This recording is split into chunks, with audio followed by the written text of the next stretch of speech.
नमस्कार, divine story में आपका स्वागत है। नवरात्रि के छठे दिन माँ दुर्गा के कात्यायनी स्वरूप की पूजा की जाती है।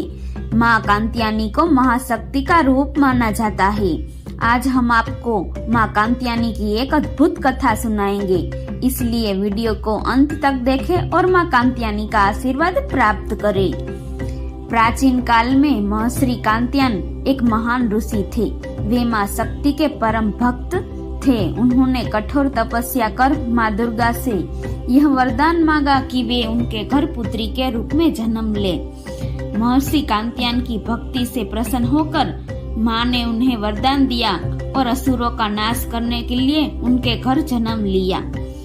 उसी समय महिषासुर को भगवान ब्रह्मा से वरदान प्राप्त था कि उसे कोई भी पुरुष या देवता नहीं मार सकता। इसी वरदान के कारण वह अत्यंत अहंकारी हो गया और उसने स्वर्ग लोक पर आक्रमण कर दिया। देवताओं को हार का सामना करना पड़ा और वे भगवान विष्णु, शिव और ब्रह्मा के पास सहायता मांगने पहुंचे। तब तीनों देवताओं ने मिलकर एक दिव्य शक्ति उत्पन्न की। यह शक्ति ऋषि कात्यायन के घर प्रकट हुई और माँ का नाम पड़ा कात्यायनी।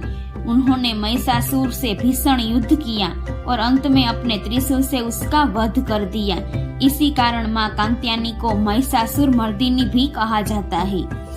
जो भी व्यक्ति सच्चे मन से माँ कात्यायनी की उपासना करता है, उसे हर संघर्ष में सफलता मिलती है।